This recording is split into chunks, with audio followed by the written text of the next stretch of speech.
Hello everyone, स्वागत है आप सभी का फार्मेसी इंडिया पर। आज के इस लेक्चर में हम बात करेंगे ईएसपी एमपी फार्मासिस्ट की जो हमारी मॉडल पेपर सीरीज चल रही है उसके रिगार्ड में आज जो हम मॉडल पेपर डिस्कस करने वाले हैं वो रहेगा जनरल साइंस का, जो कि एक अपने आप में ही काफी अच्छा सब्जेक्ट भी है और इंटरेस्टिंग भी है और यहां से क्वेश्चंस आते भी हैं।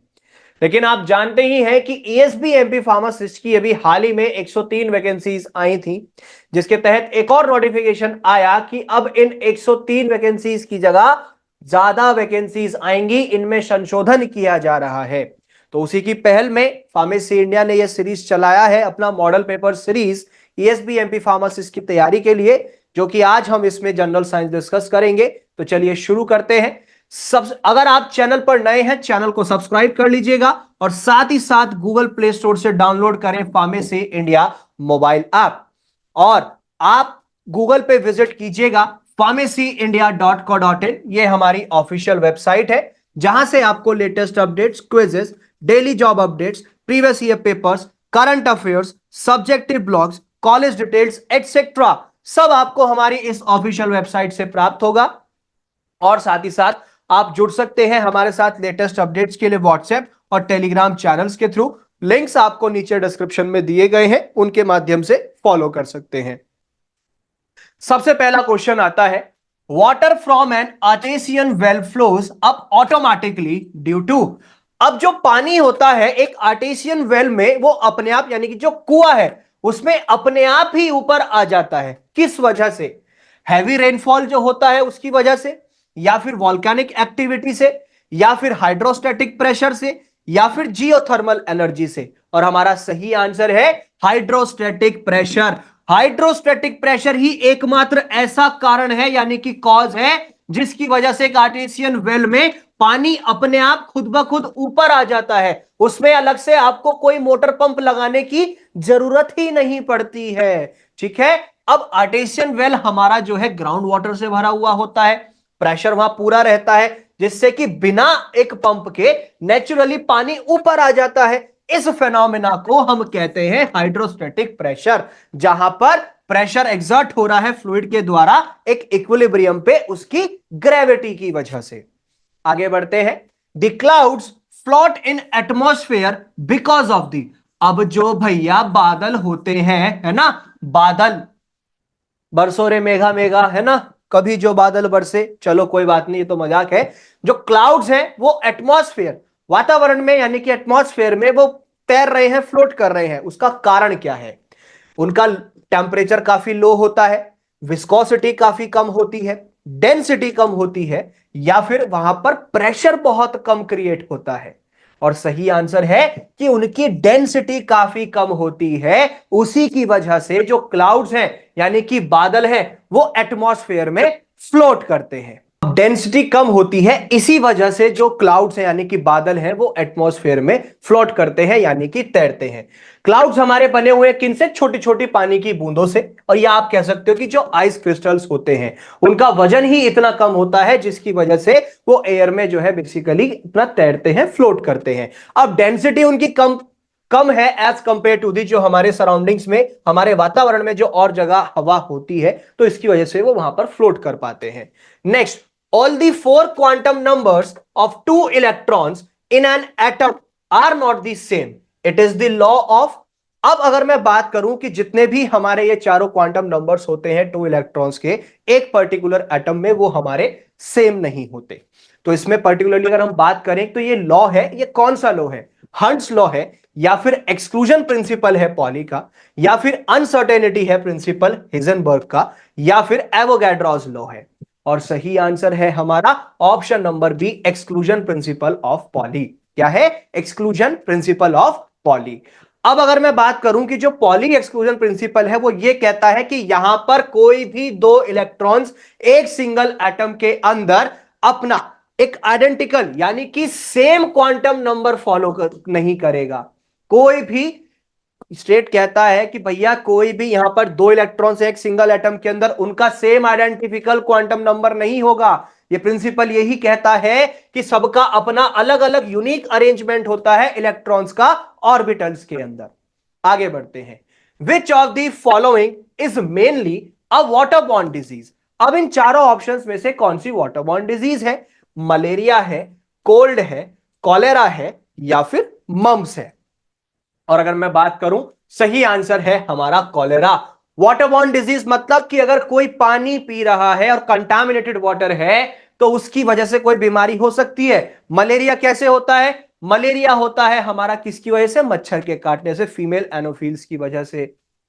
और कोल्ड आप जानते ही हैं। नेक्स्ट आता है हमारा कॉलेरा। कॉलेरा हो रहा है किसकी वजह से? वो वाटरबॉर्न डिजीज है। अब अगर हम बात करें कॉलेरा, ये एक इंफेक्शियस डिजीज है यानी कि संक्रमण है। कैसे होता है? एक बैक्टीरिया होता है विब्रियो कॉलेरा, उसकी वजह से ये बीमारी होती है। इसकी वजह से होता क्या है कि दस्त लग जाते हैं, सीवियर डायरिया हो जाता है, शरीर में पानी की कमी हो जाती है जिसको डिहाइड्रेशन कहते हो। और अगर आपने इसको ट्रीटमेंट नहीं पहुंचाया, यानी कि किसी को अगर कॉलेरा हुआ, उसका ट्रीटमेंट नहीं हुआ, तो रिजल्ट ये भी हो सकता है कि सामने वाले उस पेशेंट की डेथ भी हो सकती है। नेक्स्ट क्वेश्चन आता है, rows of trees grown along the coastal areas to reduce the impact of cyclones are known as. अब बेसिकली जब हम एक तरीके से रोज लगा रहे हैं पेड़ों की और उन्हें हम कोस्टल एरियाज की तरफ लगा रहे हैं, तो हम रिड्यूस कर रहे हैं क्या कि जो साइक्लोन्स होते हैं उनका जो प्रभाव है, रिड्यूस मतलब कि कम हो जाए, तो उसको आप विंड ब्रेक्स कहोगे, प्रोटेक्शन फॉरेस्ट कहोगे, मैनग्रूव्स कहोगे, या शेल्टर बेल्ट्स कहोगे। और सही आंसर है हमारा ऑप्शन नंबर डी, यानी कि उसको आप शेल्टर बेल्ट्स कहते हैं। अब अगर मैं शेल्टर बेल्ट्स की बात करूं तो यहां पर बेसिकली जो भी हमारे पेड़ पौधे होते हैं, ट्रीज या फिर श्रब्स, हम उनको एक तरीके से रोज में लगाते हैं कुछ इस प्रकार से, ठीक है, जिससे कि जो साइक्लोन्स आते हैं या जो तेज हवाएं, जिसको आप तूफान भी कहते हैं, कि उनका प्रभाव जो है वो कम हो जाए, ठीक है, जो साइक्लोन्स की वजह से आता है। और साथ ही साथ इससे मदद मिलती है, सॉइल इरोजन भी बच जाता है, और जो हमारे हवा की जो स्पीड होती है वो भी काफी कम हो जाती है। और उसकी वजह से क्या होता है? एक कोस्टल एरियाज का बचाव भी हो जाता है, उसको भी प्रोटेक्ट कर लेता है। चलिए आगे बढ़ते हैं। नेक्स्ट क्वेश्चन कहता है, the most effective pesticide for general use against garden paste is most. अब बेसिकली जो सबसे अच्छा और सबसे प्रभावी पेस्टिसाइड माना जाता है सामान्य तौर पर, अगर हम गार्डन पेस्ट के लिए हम यूज कर रहे हैं, तो वो हमारा बॉर्डेक्स मिक्सचर है, कार्बोफ्यूरान है, मेलाथायोन है, या फॉस्फामिडोन है। और सही आंसर है हमारा मेलाथायोन। क्या है? मेलाथायोन। अब अगर मेलाथायोन की बात करूं तो ये सबसे ज्यादा ऑर्गेनोफॉस्फेट पेस्टिसाइड के तौर पे यूज होता है, जो कि हमारा कई सारे गार्डन पेस्ट, जो हमारे बाग बगीचों में जो कीड़े मकोड़े होते हैं उनको मारने के लिए होता है। कैसे काम करेगा? जो एसिटाइल कोलिनेस्टरेज होता है उसी की एक्टिविटी को इनहिबिट करता है, यानी कि रोकता है, और जो कि एक बहुत ही एसेंशियल एंजाइम है, बहुत जरूरी एंजाइम होता है किसी भी नर्व फंक्शन के लिए पेस्ट्स के अंदर। आगे बढ़ते हैं। नेक्स्ट क्वेश्चन कहता है, dialysis is the treatment given to a patient suffering from. अब डायलाइसिस एक ट्रीटमेंट है, आप जानते ही हैं, लेकिन वो किसको दिया जाता है कि एक मरीज किस चीज से जूझ रहा है? लंग्स की प्रॉब्लम से, हार्ट की प्रॉब्लम से, किडनी की प्रॉब्लम से, या लीवर की प्रॉब्लम से। और सही आंसर है हमारा किडनी प्रॉब्लम। यदि कोई व्यक्ति किडनी से संबंधित, गुर्दे से संबंधित परेशानियों का सामना करना पड़ रहा है, उसको किडनी से संबंधित कोई बीमारी है, तो उसका डायलाइसिस होता है, यानी कि किडनी ठीक से परफॉर्म नहीं कर रही है, किडनी ठीक से जो है फिल्ट्रेशन का काम नहीं कर पा रही है, दैट इज व्हाई हमें डायलाइसिस करवाना पड़ रहा है। डायलाइसिस के अंदर एक ऐसा मेडिकल प्रोसीजर जहां से वेस्ट प्रोडक्ट्स को रिमूव करा जाता है और एक्सेस फ्लूइड जो बन जाता है हमारे स्टमक में, बॉडी में, उसको बाहर निकाला जाता है। और यह पेशेंट्स के लिए बहुत जरूरी है, उन पेशेंट्स के लिए जिन्हें काफी लंबे समय से किडनी डिजीज है या एक एक्यूट किडनी इंजरी है। नेक्स्ट क्वेश्चन कहता है, bronze is an alloy of. अब ब्रॉन्ज जो है एक एलॉय है किसका? वो कॉपर और जिंक का है, टिन एंड जिंक का है, कॉपर एंड टिन का है, या आयरन एंड जिंक का है? और जो हमारा सही आंसर है वो है ऑप्शन नंबर सी, यानी कि कॉपर एंड टिन। जो हमारा ब्रॉन्ज है ये एक एलॉय है किसका? कॉपर एंड टिन का। किसका? कॉपर एंड टिन का। अब देखो भाई, ब्रॉन्ज हमारा जो है बेसिकली बना हुआ है किसका? कॉपर का, जिसमें कि 88% तक कॉपर होता है। और जो टिन है, दो चीजों से बना हुआ है, कॉपर और टिन, कॉपर है 88% और टिन है हमारा 12%, जो कि जाना जाता है उसकी अच्छी खासी ड्यूरेबिलिटी के लिए, और साथ ही साथ कोरोजन जो रस्ट लगता है उसको भी बचाता है, और जो एक हार्डनेस होती है वो भी काफी अच्छी रहती है। एक टूल्स हुए, वेपन्स हुए हमारे, या स्टैचूज हुए, उनमें सबसे ज्यादा इस्तेमाल इसी का ही किया जाता है, ब्रोंज का ही किया जाता है। आप अपनी ईएसबी एमपी फार्मासिस्ट की प्रिपरेशन और अच्छे से कर सकते हैं, उसके लिए मैं आपको रकमेंड करता हूं ESB MP pharmacist model paper, जिसमें 5000 से ज्यादा एमसीक्यूज है, और ये लेटेस्ट एमपी फार्मासिस्ट सिलेबस के अनुसार बनाया गया है। फ्लिपकार्ट पर अवेलेबल है कैश ऑन डिलीवरी के साथ। साथ ही साथ आप ऑर्डर कर सकते हैं मिशन फार्मासिस्ट बुक, जिसमें पिछले 30 सालों के क्वेश्चन पेपर्स को इंक्लूड किया गया है। यह भी जो है आपकी तैयारी में काफी मदद करेगा। फ्लिपकार्ट पर अवेलेबल है कैश ऑन डिलीवरी के साथ। लिंक्स नीचे डिस्क्रिप्शन में दिए गए हैं, उनके माध्यम से ऑर्डर कर सकते हैं। इवन आप इसका कॉम्बो भी ऑर्डर कर सकते हैं। नेक्स्ट क्वेश्चन कहता है the natural source of hydrocarbon is. अब हाइड्रोकार्बन का एक प्राकृतिक स्रोत क्या है? ऑप्शंस कहते हैं क्रूड ऑयल, या फिर बायोमास, या फिर कोल, या फिर कार्बोहाइड्रेट्स, और हमारा जो सही आंसर है वो है ऑप्शन नंबर ए, यानी कि क्रूड ऑयल। जो नेचुरल सोर्स है हमारा हाइड्रोकार्बन का वो क्या है? वो है हमारा क्रूड ऑयल। क्या है? Crude oil. अब देखो भाई, जो क्रूड ऑयल है हमारा, ये एक प्राइमरी नेचुरल सोर्स है, प्राथमिकता के तौर पे जो प्राकृतिक स्रोत है हाइड्रोकार्बन का वो ये ही है, और ये हमारे ऑर्गेनिक कंपाउंड्स होते हैं जो कि हाइड्रोजन और कार्बन से मिलकर के बने होते हैं।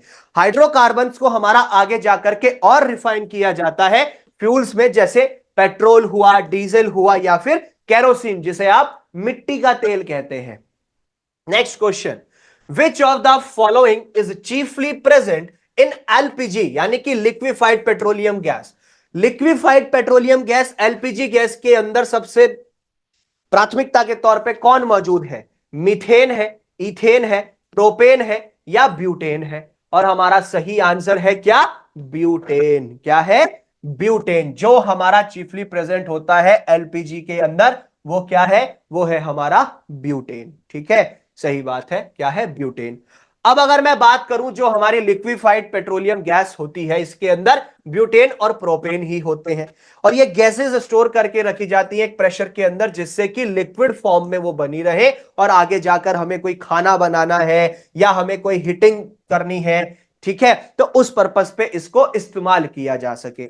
नेक्स्ट क्वेश्चन कहता है zinc sulphide is commonly used as. अब जिंक सल्फाइड को सामान्य तौर पर किस लिए यूज करते हैं? डिओडोरेंट के तौर पे, फंजीसाइड के तौर पे, हर्बिसाइड के तौर पे, या रोडेंटिसाइड के तौर पे? और हमारा सही आंसर है ऑप्शन नंबर डी, यानी कि रोडेंटिसाइड। जो जिंक सल्फाइड है वो हमारा सामान्य तौर पर रोडेंटिसाइड के तौर पे ही इस्तेमाल किया जाता है। कैसे? रोडेंटिसाइड के तौर पे इस्तेमाल किया जाता है। अब अगर मैं बात करूं जो जिंक सल्फाइड है वो हमारा बेसिकली क्या किस लिए इस्तेमाल हो रहा है कि हमें रोडेंटिसाइड्स में उनका यूज करना है, जिससे कि रोडेंट्स की जो पॉपुलेशन है उस पर कंट्रोल कर सके, उनको हम नष्ट कर सके। कैसे काम करेगा कि भैया जो रोडेंट्स से पॉइजनिंग होती है तो आगे जाकर के अब जब पॉइजनिंग होगी, यानी कि इसके अंदर एक टॉक्सिसिटी है इसके अंदर, ठीक है, तो रोडेंट्स को ये नष्ट करेगा, उससे उनकी एक्टिविटी रुक जाएगी, वो आगे जाके मल्टीप्लिकेट नहीं कर पाएंगे, डिवाइड नहीं हो पाएंगे। Next, match list 1 and 2 and select the correct answer by using the codes given below the list। अब आपको लिस्ट 1 और लिस्ट 2 को मैच करना है और फिर कोड्स के अनुसार बताना है। लिस्ट 1 कहती है विटामिन ए, बी, सी और डी, और लिस्ट 2 कहती है रिकेट्स, स्कर्वी, नाइट ब्लाइंडनेस और बेरीबेरी। कोड्स के अनुसार अब ये बताइए 4 सेकंड थर्ड 1, या फिर थर्ड सेकंड फर्स्ट फोर्थ, या फिर फोर्थ फर्स्ट सेकंड थर्ड, या फिर थर्ड फोर्थ सेकंड 1? और हमारा सही आंसर है थर्ड फोर्थ सेकंड 1। ठीक है, थर्ड फोर्थ सेकंड और 1। अब देखो भाई, सीधी सी बात है, विटामिन ए आपका नाइट ब्लाइंडनेस को जो है बचाता है। विटामिन बी से जो है क्या होता है? बेरीबेरी की कमी होती है, उसमें यूज होता है। विटामिन सी आपको स्कर्वी से बचाएगा, और विटामिन डी आपको रैकेट से बचाएगा। ठीक है, तो ये बेसिकली इसीलिए, और ये सब हमारे जो है विटामिन्स बॉडी के लिए जरूरी भी होते हैं। Which among the following is a carbohydrates. इनमें से कार्बोहाइड्रेट कौन सा है? नाइलॉन है, केन शुगर है, टर्पेंटीन है, या हाइड्रोजन पेरोक्साइड है? और हमारा जो सही आंसर है वो है केन शुगर, यानी कि शुगर केन, गन्ना। गन्ने के अंदर कार्बोहाइड्रेट होता है। ठीक है, अब सीधी सी बात है, केन शुगर यानी कि इसके अंदर सुक्रोज है, जो कि एक डाइसैकेराइड कार्बोहाइड्रेट है जिसके अंदर ग्लूकोज और फ्रक्टोज दोनों मौजूद है। कार्बोहाइड्रेट्स हमारे ऑर्गेनिक कंपाउंड्स होते हैं जो कि कार्बन, हाइड्रोजन और ऑक्सीजन से मिले हुए हैं, जो कि आगे जाकर के लिविंग ऑर्गेनिजम्स को एनर्जी प्रोवाइड कर रहे हैं जिससे कि वो अच्छे से अपनी कार्य कर सके। नेक्स्ट आता है कि जो the cross section of a stem of tree has 50 rings, what is the age of the tree. अब जो क्रॉस सेक्शन होता है किसी भी एक पर्टिकुलर स्टेम का, हमारे ट्री का, उसके अंदर 50 रिंग होती है। अब आप कहेंगे कि उस ट्री की एज कितनी है, वो 50 महीने का है, 5 साल का है, 25 साल का है या 50 साल का है। और सही आंसर है कि वो 50 साल का है, क्योंकि एक रिंग जितनी मौजूद है एक ट्री के अंदर वो उसकी 1 साल की आयु है। अगर 50 रिंग है तो 50 साल का, 100 है तो 100 साल का। हर एक रिंग जो होगी क्रॉस सेक्शन में एक ट्री की, वो उसकी 1 साल की ग्रोथ को दर्शाती है। तो एनुअल रिंग्स जो आती है बेसिकली वो डिपेंड करती है ग्रोथ रेट पे, जो उसके डिफरेंट सीजन्स चलते हैं उसके अनुसार उसकी उम्र निकलती है, यानी कि हर एक रिंग 1 साल को दर्शाएगी। Next question, encryption in cyber world means, cyber world में एनक्रिप्शन का क्या मतलब है कि भैया डिकोड करना है किसी के भी पर्सनल डेटा को, या फिर साइबर थेफ्ट है, या फिर वो एक एल्गोरिदमिक या फिर पासवर्ड्स का एक ऑल्टरेशन होता है जिसको आप स्ट्रगल कर सकते हैं प्रेजेंट एक्सेस में, या फिर एक तरीका है ई टेररिज्म को बढ़ाने का। और सही आंसर है कि जो एल्गोरिदमिक है या फिर आप पासवर्ड्स को ऑल्टरेट कर सकते हैं, उसको स्क्रेबल कर सकते हैं प्रेजेंट एक्सेस में, तो उसके अंतर्गत आता है। एन्क्रिप्शन का मतलब कि एक ऐसा प्रोसेस जिसमें आप एक डेटा को सिक्योर फॉर्मेट में कन्वर्ट कर रहे हैं कि कोई अनऑथराइज्ड एक्सेस ना कर सके और आगे जाकर के उसको इंफॉर्मेशन को स्क्रैम्बल ना कर सके, और यह भी सुनिश्चित कर सके कि वो डेटा जो है, ठीक है, डिक्रिप्ट ना हो जाए, तो उसके लिए यूज होता है। Next, velocity of sound in air does not depend on. अब जो एक साउंड की वेलोसिटी है हवा के अंदर, वो किसके ऊपर निर्भर नहीं करती, डेंसिटी ऑफ एयर पे, टेम्परेचर ऑफ एयर पे, प्रेशर ऑफ एयर पे, या ह्यूमिडिटी ऑफ एयर पे। और सही आंसर है हमारा कि जो ह्यूमिडिटी होती है हवा की, उसके ऊपर साउंड की वेलोसिटी डिपेंड नहीं करती है। सीधी सी बात है, वेलोसिटी जो है साउंड का वो प्राइमरी डिपेंड करता है टेम्परेचर पे और डेंसिटी पे। प्रेशर यानी कि जो प्रेशर है वो प्रभावित करेगा उसकी स्पीड को इनडायरेक्टली, जिससे कि एयर डेंसिटी आपकी इन्फ्लुएंस हो सके, वो भी प्रभावित हो सके। In MRI machine which one of the following is used. MRI machine में इन चारों में से किसका इस्तेमाल करोगे। ऑप्शंस कहते हैं साउंड वेव का, एक्सरे का, अल्ट्रासाउंड वेव का, या मैग्नेटिक वेव्स का। जल्दी जल्दी से बताइए, एमआरआई मशीन में आप किसका इस्तेमाल करते हैं। साउंड वेव्स का करेंगे, एक्सरे का करेंगे, अल्ट्रासाउंड वेव का करेंगे, या मैग्नेटिक वेव का करेंगे। और जो हमारा सही आंसर है वो है ऑप्शन नंबर डी, यानी कि मैग्नेटिक वेव का। ठीक है, एमआरआई मशीन के अंदर जो हम इस्तेमाल कर रहे हैं वो हम इस्तेमाल करते हैं मैग्नेटिक वेव का। सीधी सी बात है, एमआरआई मतलब मैग्नेटिक रेजोनेंस इमेजिंग। यहां पर हम क्या यूज करते हैं, स्ट्रॉन्ग मैग्नेटिक फील्ड्स का इस्तेमाल किया जाता है और रेडियो वेव्स का इस्तेमाल किया जाता है, क्योंकि हमें आगे जाकर के डिटेल्ड इमेजेस जनरेट करनी है किसकी, जो भी बॉडी के इंटरनल स्ट्रक्चर होते हैं, तभी तो पता चलेगा ना कि शरीर के अंदर किस चीज की कमी है, क्या चीज जो है बेसिकली खराब हो रही है, उसका पता चलता है। Which of the following is used in oven. Oven में आप किसका इस्तेमाल करोगे, एक्सरे का, यूवी रेज का, माइक्रोवेव्स का, या रेडियो वेव्स का। अब जल्दी से बताओ, ओवन के अंदर हम कौन सी रे का इस्तेमाल करते हैं। और सही आंसर है माइक्रोवेव्स। अवन यानी कि भैया माइक्रोवेव ही तो कहा जाता है, तो भैया माइक्रोवेव्स इस्तेमाल होती है। माइक्रोवेव्स हमारी इस्तेमाल होती हैं, माइक्रोवेव रेडिएशन प्रोड्यूस करती हैं जिससे कि हीट यानी कि गर्माहट होती है जो भी आपका फूड है। ठीक है, कैसे, क्योंकि जो वाटर मॉलिक्यूल्स होते हैं वो वाइब्रेट होते हैं और फिर हीट जनरेट होती है। इस मेथड से यह भी सुनिश्चित होता है कि रैपिड और यूनिफॉर्म कुकिंग हो जाए। माइक्रोवेव्स हमारे पार्ट है किसके, इलेक्ट्रोमैग्नेटिक स्पेक्ट्रम के, जहां पर उनकी जो वेवलेंथ्स है वो रेडियो वेव्स के कंपैरिजन में काफी छोटी होती हैं। Next question, waves that are required for long distance wireless communication। ऐसी वेव्स जो कि जरूरी होती हैं एक लॉन्ग डिस्टेंस वायरलेस कम्युनिकेशन के लिए, वो इंफ्रारेड रेज है, या वो अल्ट्रावायलेट रेज है, या वो रेडियो वेव्स है, या वो माइक्रोवेव्स है। और हमारा जो सही आंसर है वो है माइक्रोवेव्स। ठीक है, ये वो पर्टिकुलर वेव्स हैं जो हमारे लॉन्ग डिस्टेंस वायरलेस कम्युनिकेशन के लिए जरूरी होते हैं। माइक्रोवेव सबसे ज्यादा इस्तेमाल किए जाते हैं लॉन्ग डिस्टेंस वायरलेस कम्युनिकेशन के लिए, क्योंकि उनकी इतनी क्षमता है कि वो किसी भी एटमॉस्फेरिक कंडीशन में जाकर के पेनिट्रेट, मतलब उसके अंदर जा सकते हैं, और उनकी जो है शॉर्ट वेवलेंथ्स भी होती हैं। इसे आप इस्तेमाल करते हैं सैटेलाइट कम्युनिकेशंस में, मोबाइल नेटवर्क्स में, और साथ ही साथ रडार सिस्टम्स में, जैसे बॉर्डर पे यूज होता है। Heat stored in water vapour is, अब जो वाटर वेपर्स के अंदर जो हीट स्टोर्ड है वो हमारी स्पेसिफिक हीट है, लेटेंट हीट है, एब्सोल्यूट हीट है, या रिलेटिव हीट है। और जो हमारा सही आंसर है वो है हमारा लेटेंट हीट। ठीक है, जो हीट हमारी स्टोर करी जाती है वाटर वेपर में वो है हमारी लेटेंट हीट। ठीक है, लेटेंट हीट का मतलब कि जो एनर्जी हमें एक चाहिए पर्टिकुलर सब्सटेंस को, क्या कि भैया वो उसकी स्टेट को चेंज कर सके, लेकिन यहां पर टेम्परेचर, तापमान पर कोई प्रभाव ना पड़े। और साथ ही साथ अगर मैं वाटर वेपर की बात कर रहा हूं तो जो हीट हमारी यहां पर इस्तेमाल होगी वो कन्वर्ट करती है वाटर्स को वेपर में, कब? जब इवेपोरेशन प्रोसेस हो रहा होता है। Next, heat from the sun reaches earth by the process of, अब जो एक हीट मिल रही है सन से वो अर्थ पे पहुंच रही है किस प्रोसेस के जरिए? कंडक्शन, कन्वेक्शन, रेडिएशन, या ऑल ऑफ दीज। और सही आंसर है हमारा रेडिएशन। रेडिएशन एक प्राइमरी मोड है हीट को ट्रांसफर करने का सन से अर्थ से, यानी कि सूरज से पृथ्वी पर आने तक, क्योंकि ये एक आपका ट्रेवल करता है वैक्यूम ऑफ स्पेस को। होता कैसे है? जो इलेक्ट्रोमैग्नेटिक वेव्स होती है और सबसे ज्यादा इंफ्रारेड रेज इस्तेमाल होती है। Rainbow is formed due to, अब रेनबो जो बन रहा है वो किस कारण से बन रहा है?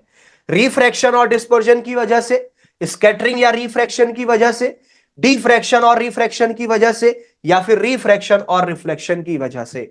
और जो हमारा सही आंसर है वो क्या है? वो है हमारा रिफ्रैक्शन एंड रिफ्लेक्शन। ठीक है, रेनबो जो हमारा बन रहा है वो रिफ्रैक्शन और रिफ्लेक्शन की वजह से। अब देखो रेनबो बना कैसे? जब लाइट रेज पास करी हमारी वाटर ड्रॉपलेट से, किसमें? एटमॉस्फेयर पे। अब जो रिफ्रैक्शन हुआ उसने लाइट को बेंड कर दिया और वो सीधी गई। ठीक है, और हुआ क्या? जब एग्जिट करेगी वो ड्रॉप से बाहर निकलेगी। तो जब रिफ्लेक्शन वहां पर होगा ड्रॉपलेट्स में तो लाइट फिर बाउंस बैक भी करेगी, लाइट फिर से दोबारा से उल्टी होकर के आएगी। ऐसे जो है रेनबो बनता है। Convex mirrors are used as a rear view mirror in motorcycles because, अब देखो मोटरसाइकिल्स हो या मोटर व्हीकल्स हो, कॉन्वेक्स मिरर्स को हम रियर व्यू के मिरर के तौर पे इस्तेमाल कर रहे हैं, क्योंकि वो एक रियल इमेज बनाएगी, वो एक इरेक्ट इमेज बना देगी, या फिर वो एक स्मॉल इमेज बनाएगी as compared with the objects, या फिर ऑल ऑफ द अबव। और सही आंसर है कि वो स्मॉल इमेज बनाती है as compare to the object जो ओरिजिनली वो एक होता है। कॉन्वेक्स मिरर आपको एक wider field of view provide करते हैं, पर एक छोटा, और साथ ही साथ आपको जो है एक ऑब्जेक्ट्स की इमेज तो मिलेगी लेकिन वो छोटी मिलेगी, लेकिन काफी बड़ी मिल जाएगी आपको। Optical fibres are based on the phenomena of, optical fibres किस फेनोमेना के ऊपर निर्भर होते हैं? इंटरफेरेंस के, डिस्पर्जन के, डिफ्रैक्शन के, या टोटल इंटरनल रिफ्लेक्शन के। और सही आंसर है हमारा टोटल इंटरनल रिफ्रैक्शन। ठीक है, ऑप्टिकल फाइबर्स हमारे बेस्ड है किस फेनोमेना पे? जो हमारा टोटल इंटरनल रिफ्लेक्शन होता है। ठीक है, ऑप्टिकल फाइबर्स आपकी जो है लाइट ट्रांसमिट कर रहे हैं एक लंबे डिस्टेंसेस पे, और जहां पर वो प्रिंसिपल कौन सा यूज हो रहा है? जो टोटल इंटरनल रिफ्लेक्शन होता है, जिसको आप TIR कहते हैं, वो यहां पर यूज हो रहा है। लाइट आपकी ट्रेवल करी फाइबर के अंदर, जो कि आगे जाकर के रिफ्लेक्ट हो रही है पूरी सरफेस में, लेकिन जो आपका कोर क्लैडिंग बाउंड्री है वहां पे उस सिग्नल को होने से भी बचा रही है, सिग्नल का लॉस नहीं हो रहा है। और आज के इस मॉडल पेपर का आखिरी सवाल, the phenomena of light associated with the appearance of blue colour of the sky is, अब जो एक फेनोमेना है लाइट का जो कि हमारी आसमान नीला है उसके फेनोमेना से जुड़ा हुआ है, तो वो एक है इंटरफेरेंस की वजह से, रिफ्लेक्शन, रिफ्रैक्शन, या फिर स्कैटरिंग। और सही आंसर है स्कैटरिंग। ठीक है, क्या? स्कैटरिंग। जो हमारा आसमान यानी कि स्काई नीला है, ब्लू है, वो रेले स्कैटरिंग हो रही है वहां पर। लाइट जो है, जो ब्लू कलर आ रहा है, उसकी जो वेवलेंथ है काफी छोटी है, स्कैटर हो रही है बहुत ज्यादा एक लॉन्गर वेवलेंथ के कंपैरिजन में। ठीक है, तो जो सनलाइट है वो जब एटमॉस्फेरिक मॉलिक्यूल से रिएक्ट करती है, क्योंकि वेवलेंथ इनकी छोटी है ब्लू की, इसीलिए जो है स्काई हमें ब्लू दिखाई देता है। स्कैटरिंग इनवर्सली प्रोपोर्शनल होती है फोर्थ पावर ऑफ वेवलेंथ की, जो कि उसकी ब्लू लाइट को डोमिनेट कर देती है as compare to the red light जो सन से आ रही है। ये थे हमारा आज का model paper ESB MP pharmacist का, जनरल साइंस का। आई होप आपको सारे क्वेश्चंस अच्छे लगेंगे और आपकी एमपी फार्मासिस्ट की प्रिपरेशन में काफी हेल्पफुल होगा।